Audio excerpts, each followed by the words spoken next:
Fox Sports launched its Winter 2014 schedule at Luna Park in Sydney this week. Sports club CEOs, elite players, administrators, media chiefs, agency bosses, they're all there as the Fox Sports CEO Patrick Delaney promised this year on Fox Sports the theme is playtime. Well, he joins us now to tell us more. And Patrick, I hear we should perhaps be calling you P. Diddy.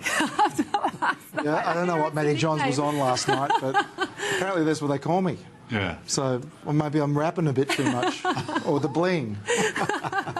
Now, look, you launched your winter programming last night. Matthew Johns, as you said, made that joke about you. Now, no new programs were announced. Unusual for sort of an upfront, if you like, nothing new. Does that mean you got it pretty right last year?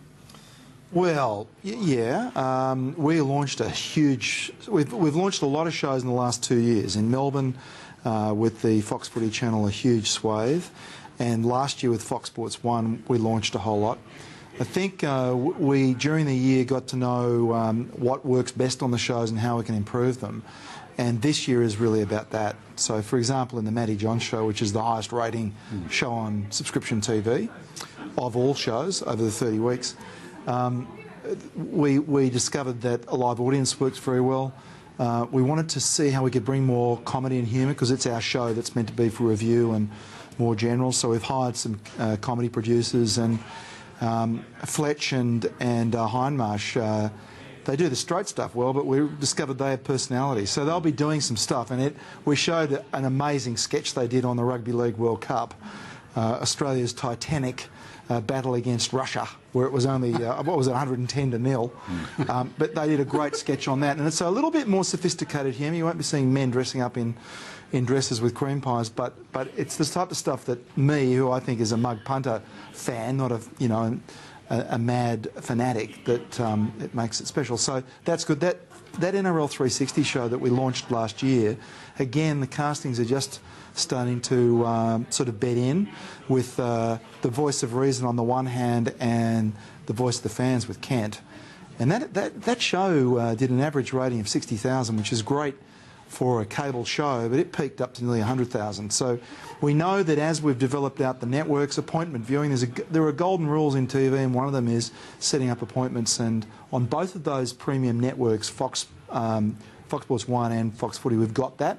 And so if we just polish these shows up, develop and tell them up more, we know it'll be more success. Just in terms of the domestic summer schedule, apart from the A-League, it seemed a quiet Fox Sports summer. Do you need another sport, do you think, for that domestic summer schedule? Well, it'd be good to have cricket. And it was very painful for me to watch the efforts that Channel 10 did. They did a great job of the bash and kept the heritage going. So we suffered a little bit from that this summer. The A-League's been great this summer. And a few people have said to me, oh, the ratings are a little bit off. But you've got to remember, the A-League's partly in summer and partly in winter. It goes right through to May. So those ratings and the talk about the end of the season pop up. It would be good to have something more in summer. We put more of our magazine shows through. We focused more on the news channel, which had a huge bump up with the wave. I mean, it's a real wave that I think all media outlets are surfing with the popularity of cricket. Did you move any sports into summer? Well, look, we talk speculation around that. You might have something on the radar. Well, we talk to a lot of sports. I think the sport has got to want to move to summer. Winter is very crowded, with three very big sports in rugby, AFL and NRL. If the sport wants to move itself to try and get out of that clutter and grow itself, then we're there for that. And we're especially there if a sport wants to change the game and look at how it can get more fans in. You had a lot of league of sports administrators there last night. Yep. AFL, you give us some special attention soon when you separate launch. We'll do a launch in 2 weeks. Yeah. NRL chief was there, Dave Smith. How do you get on with him? Look, I've got to say he's a pleasure to deal with. He's got many layers to Dave Smith. He's got a very rational head for business, which is probably the banking background. While he doesn't come from NRL, he certainly came from a working class background. Son of a soldier, he was a soldier himself. And he's got a lot of joy in his heart for sport. I think he'll be fabulous for the NRL as they transform with that new commission, and I'm seeing some really good leadership from him. He and his team are a pleasure to deal with. NRL Nines, great ratings, debut last weekend. There's a report around that 10 wants to get the rights to this. You obviously have the exclusive rights. I mean, sports rights, is that kind of the most challenging part of your role? Yeah, it is. It's the part that makes you cry every night as opposed to the part... I mean, you know, we're in the sports business and I suppose that's central to it. But, you know, the Nines is a really interesting thing. It's a great opportunity for the NRL. I think that we've speculated at the office, and I think you'll see it in our shows. You know, would the crowds have come to the Nines if it had been in Sydney or Brisbane? Because I think the crowds, having a full stadium like they did in Auckland, with those really enthusiastic New Zealanders, partly made it. The Nines format's interesting because when you're watching it, it doesn't look like tip football, which the Sevens can look like. And I thought the Nines was pretty good. But it reminds me very much of the first year that we had the Big Bash League before we really took... So you do all the hard work and someone else comes in? Well, that's true. No, but we've got it for 4 years, but we will really go to work on that next year in partnership with the NRL, because after seeing it and seeing the TV product, I know we can make even more out of it.